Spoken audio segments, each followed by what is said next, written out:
Dear students, this is Iqbal Alam and you are watching School English Hub. So this channel is completely dedicated to ICSE and CBSE students for class, especially from class 9 to 12. And in this video, I am going to discuss a very beautiful poem. Dear students, welcome to my channel. आज हम discuss करने वाले हैं I remember by Thomas Hood. तो Thomas Hood का ये जो poem है आई रिमेंबर, एक ऐसा पोएम है जहाँ पे चाइल्डहुड और जो ग्रोन अप स्टेज जो है, हमारे जीवन में जो दो स्टेज है, चाइल्डहुड और जो ग्रोन अप स्टेज, तो उसके बीच जो कंपैरिजन है और इसी के बारे में पोएम है। तो टोटल 4 स्टैंजा है। तो ये जो पिक्चर आप देख रहे हो, comparison between childhood and adulthood. तो जब हम छोटे रहते हैं तब जो एंजॉय नेचर से हमें जो एंजॉयमेंट मिलता है, हमारा एंजॉय करने का जो तरीका होता है वो अलग होता है, क्योंकि तब हम काफी कुछ चीज नहीं जानते हैं, तो सब कुछ हमें अच्छा लगता है। लेकिन जब हम बड़े हो जाते हैं तब क्या होता है कि हमें बहुत सारे मतलब मिस्ट्री को हम उजागर कर पाते हैं। We come to know many mystery about the nature. तो तब वही चीज जो बचपन में जिसे हम एंजॉय करते हैं, बड़े होने के बाद वही चीज को हम एंजॉय नहीं कर पाते हैं।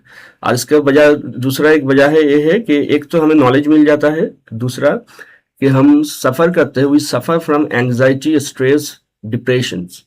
तो रिस्पॉन्सिबिलिटी बहुत ज़्यादा आ जाता है हमारे ऊपर, उसके वजह से हम मेंटली उतना फ्री नहीं रहते हैं जैसे कि बचपना में रहते हैं। तो यही इस पोएम का थीम है, comparison between childhood and adulthood and your outlook towards nature. Line by line explanation समझेंगे टोटल पोएम का। तो फर्स्ट स्टैंजा है, first line, I remember the house where I was born. मुझे पता है, मुझे अभी भी याद है वो घर जहाँ पे मैं पैदा हुआ था, where I was born. The little window where the sun came peeping. और वो जो छोटा सा खिड़की, the little window where the sun came peeping, जहाँ से धूप की रोशनी आती थी। Came peeping in at morn, सुबह सुबह धूप की रोशनी वो जो विंडो से आती थी, खिड़की से आती थी। He never came a wing too soon. He never came a wing too soon, मतलब ये जो रोशनी आती थी ये बहुत जल्द नहीं आती थी, अर्ली नहीं आती थी, मतलब सही टाइम पर आती थी। Nor brought too long a day. आज जो सुबह का जो रोशनी आती थी, ये जो दिन लाता था, रोशनी के साथ साथ जो सूरज उदय होने के साथ साथ जो दिन आता था, ये दिन ज्यादा लॉन्ग नहीं होता था। मतलब दिन में जो धूप रहता है उस धूप को ज्यादा बर्दाश्त नहीं करना पड़ता था। But now I often wish the night had borne my breath away. पर अभी मुझे लगता है, अभी मतलब अभी जब वो बड़े हो गए हैं, but now I often wish the night had borne my breath away। अभी लगता है कि जल्द से जल्द रात आ जाए और born my breath away, मेरे सांस को लेके चले जाए। तो मतलब अभी बड़ा होने के बाद, after becoming an adult, he has got a lot of responsibility. So now he suffer from anxiety, depression, pressure, work pressure, pressure of responsibility. तो इसके वजह से पहले जो दिन होता था उनको लगता था कि कब आया कब निकल गया, लेकिन अभी जो दिन है तो उनको लगता है कि कटने का मतलब नाम नहीं ले रहा। तो यहाँ पे दिन मतलब दिन को हम सिंबल के हिसाब से देख सकते हैं। दिन मतलब एक ऐसा समय, एक ऐसा टाइम जब काम में लगा हुआ रहना होता है हम लोग को, जब वर्क प्रेशर रहता है। और रात को क्या होता है, रात को सो जाते हैं तो इस प्रेशर चल जाता है। तो इसलिए बोल रहा है कि पहले जो सुबह का जो रोशनी आता था, वो जो दिन लाता था, वो दिन ज्यादा देर तक नहीं रहता था। लेकिन अभी जो दिन है ये कटने का नाम नहीं ले रहा है। तो अभी जैसे विश कर रहा हूँ, मेरा इच्छा हो रहा है कि ये दिन चला जाए, रात जल्द से जल्द आ जाए और ये दिन चला जाए। सो ये जो टोटल स्टैंजा है, यहाँ पे पोएट जो कहने चाह रहे हैं कि मुझे अभी भी याद है वो घर जहाँ पे जब मैं छोटा था, वहां पे खिड़की से रोशनी आती थी।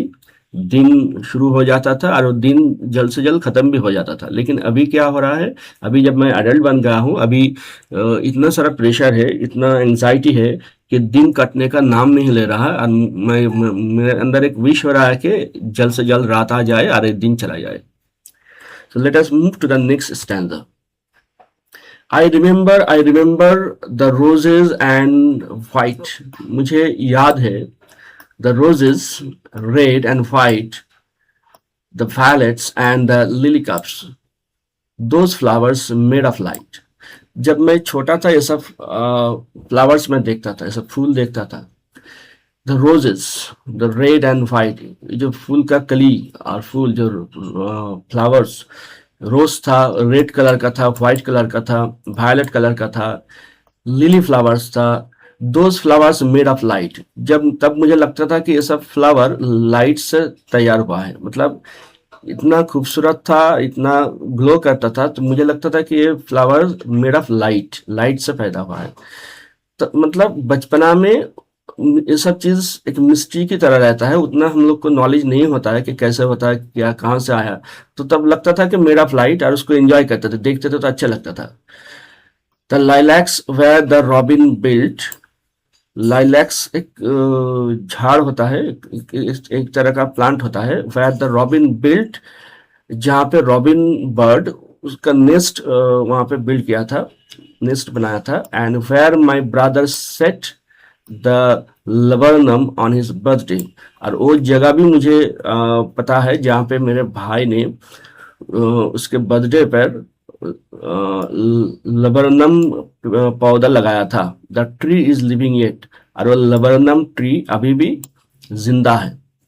मतलब वो अडल्ट हो चुके हैं, लेकिन बचपना में वो पोएट का ब्रदर, पोएट का भाई, अपने जन्मदिन पर, अपने बर्थडे पर जो लबरनम पौधा मतलब प्लांट किया था, वो अभी बड़ा हो गया है एवं अभी भी वो जिंदा है।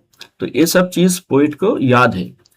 तो याद है, बार बार ये कह रहा है कि I remember, that's mean he is suffering from a kind of nostalgia. Nostalgia मतलब कोई चीज जो हम खो चुके हैं, उसको पाने की जो इच्छा, या फिर ऐसा मानो कि घर जाने की इच्छा।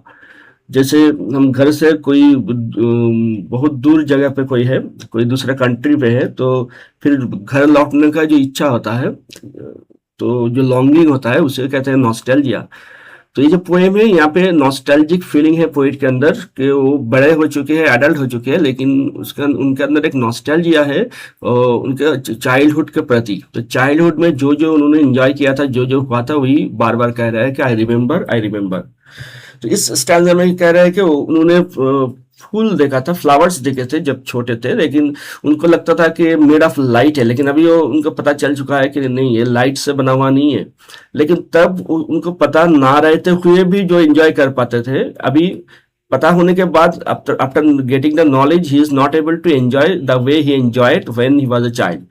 एंड द लाइलैक्स का जो झाड़ी था, वहां पे रॉबिन का जो नेस्ट था, और वहां पे ही एक जगह था जहाँ पे उनके ब्रदर ने लबरनम पौधा प्लांट किया था। अभी वो बड़ा हो चुका है, मतलब वो पेड़ पौधा तो पेड़ हो चुका है, बड़ा हो चुका है, लेकिन उसके साथ साथ पोएट भी बड़ा हो चुका है। लेकिन पोएट यहाँ पे जो कहना चाह रहे हैं कि वो उनके अंदर चेंजेस आ गया है। वो पौधा जैसा था, वो जो लबरनम जो पेड़, वो अभी भी है, लेकिन वो पहले जैसा नहीं है। कौन? पोएट। तब वो छोटे थे, अभी वो बड़े हो चुके हैं, और अभी उनके ऊपर बहुत सारी रिस्पॉन्सिबिलिटी आ गया है। अभी वो एंजॉय नहीं कर पाया है जैसे वो बचपन में एंजॉय किए थे। Next stanza, I remember where I was used to swing. मुझे पता है कि मैं एक जगह था जहां पे मैं यूज्ड टू स्विंग करता था। There was a place where I used to swing. झूला में झूलते रहते थे। And thought the air must rush as fresh to swallows on the wings. और तब जो स्विंग में झूला में झूलते झूलते क्या होता था, एक हवा सा, मतलब मेरे ऊपर से एक हवा का लहर मेरे ऊपर से जाता था। तो वो लहर, वो जो विंड का जो रश था, उसके साथ पोएट कंपेयर कर रहा है, वो जैसे मानो कि एक स्वालो बर्ड का, स्वालो पंछी का विंग के अंदर से जब एयर निकलती है, जब हवा निकलती है, हवा का लहर जब निकलती है, तो जैसा फीलिंग होता है उस स्वालो को, शायद वैसा ही फीलिंग उनको भी हो रहा था। मतलब झूलने में झूलते झूलते जो विंड का जो रश जो फेस कर रहे थे, एक हवा का लहर जो उनके ऊपर आ रहा था, उनको लग रहा है कि सेम यही लहर शायद स्वालो जब उड़ती है आसमान में, तो वही लहर, वही विंड का रश स्वालो भी फील करता होगा। My spirit flew in feathers then, तब मुझे लगता था कि मेरे जो स्प्रिट, मेरे जो मन था, मेरे जो आत्मा, मन, spirit flew in feathers then, तो तब मुझे लगता था कि जैसे मैं उड़ रहा हूँ। तो झूलने में झूलते झूलते उनको एक महसूस होता था कि वो आसमान में पंछी की तरह उड़ रहे हैं। लेकिन अभी तो ये सब नहीं हो पाएगा। अभी जब वो झूलने में झूलेंगे तो उनको लगेगा कि ये झूलना है, लेकिन बचपन में उनको लगता था कि वो पंछी बन चुके हैं झूलते झूलते। That is so heavy now, अभी हेवी लग रहा है। तो जब बचपन में मैं झूला में झूलता था, तब मुझे पंछी की तरह महसूस होता था कि मैं लाइट फील करता था, लेकिन अभी अगर मैं इसमें झूलूं तो मुझे हेवी लग रहा है, क्योंकि अभी मुझे नॉलेज आ गया है। अभी मेरे अंदर वो चीज नहीं है जिससे जिससे कि मैं इन चीजों को एंजॉय कर पाऊं। And summer pools could hardly cool the fever on my bro, pool में डुबकी लगाने से आराम मिलता है। खास करके समर के सीजन में पूल में डुबकी लगाने से आराम मिलता है। पूल में तैरने से, स्विमिंग करने से सूदिंग, एक प्लीजेंट महसूस होता है, एक फीलिंग आता है। लेकिन अभी ये नहीं हो पा रहा। अभी जब मैं एडल्ट हो चुका हूँ, summer pools could hardly cool the fever on my bro, मेरे ब्रो के ऊपर जो फीवर है, फीवर मतलब बुखार, यहाँ पे बुखार नहीं है, यहाँ पे फीवर का मतलब बुखार नहीं है, यहाँ पे इसका मतलब है responsibility, depression, work pressure, stress. तो आईब्रो, माई ब्रो मतलब जब हम प्रेशर में रहते हैं, कोई डिप्रेशन में रहते हैं, वर्कलोड रहता है, तो हमारा आईब्रो थोड़ा श्रिंक करता है। तो यही यहाँ पे वो कहने चाह रहा है कि the fever on my bro is symbolically, यहाँ पे वो बोलना चाह रहा है कि the responsibility I am in now, the kind of work pressure I am in now, the kind of anxiety in which I am in now, because of these things I am not able to enjoy the summer pool which I used to enjoy during my childhood. I remember the fir trees dark and high. मुझे याद है वो fir trees मतलब देवदारू का पेड़, dark and high, ये बहुत ऊंची ऊंची होते थे, डार्क रहता था। I use to think they are slender tops were close against the sky, तब मैं सोचता था कि दे आर स्लेंडर टॉप्स, ये जो फिर ट्री का जो टॉप्स होता है, स्लेंडर मतलब ऊपर की तरफ जितना ऊपर जाता था स्लेंडर हो जाता, स्लिम हो जाता था, और इसका जो टॉप, इसका जो समिट था, वो were close against the sky, मुझे लगता था कि आसमान के बहुत नजदीक है। वो इतना लंबा था फिग ट्री, तब बचपन में मुझे लगता था कि आसमान के बहुत नजदीक है। लेकिन अभी उनको ये सब नहीं लगता है। अभी वो जानते हैं कि ये एक ट्री है और एक सर्टेन लिमिट तक जाने के बाद ये खत्म हो गया है। लेकिन जब वो छोटे थे उनको लगता था कि नहीं, एक ट्री आसमान तक पहुंच गया है। It was a childish ignorance, तब ये मेरा बचपना था। इग्नोरेंस मतलब हैविंग नो नॉलेज। तब मुझे नॉलेज नहीं था कि फिर ट्री कितना लंबा हो सकता था। तब मुझे लगता था कि आसमान को छू जाएगा, लेकिन अभी लगता है कि नहीं, ये तो ट्री है। तो तब जो एंजॉय कर पाते, तब ना जानते हुए ट्री को देखने के बाद जो एंजॉयमेंट मिलता था, अभी जानने के बाद उतना एंजॉयमेंट नहीं मिल रहा है। But now it is little Joy, अब वो एंजॉयमेंट नहीं है, अब उतना जॉय नहीं मिलता है फिर ट्री को देखने से, क्योंकि देखने का नजरिया बदल गया है। छोटे थे, नॉलेज नहीं था, इंजॉयमेंट ज्यादा था। अभी बड़े हो गए हैं, नॉलेज आ गया है, प्रेशर आ गया है, अब एंजॉय नहीं कर पा रहे हैं। To know I am farther off from heaven than when I was boy,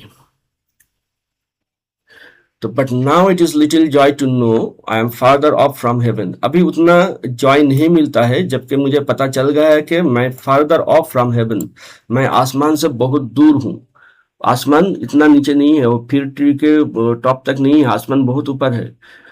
तो ये जानने के बाद अब मैं उतना एंजॉय नहीं कर पा रहा हूँ। Then when I was a boy, हाँ, जब मैं छोटा था तब आसमान बहुत नजदीक था, तब मैं एंजॉय कर पाता था, लेकिन अभी जब बड़ा हो गया हूँ, अभी मुझे पता चल गया है कि आसमान बहुत ऊपर है, तो इसलिए इतना एंजॉयमेंट नहीं हो पा रहा है।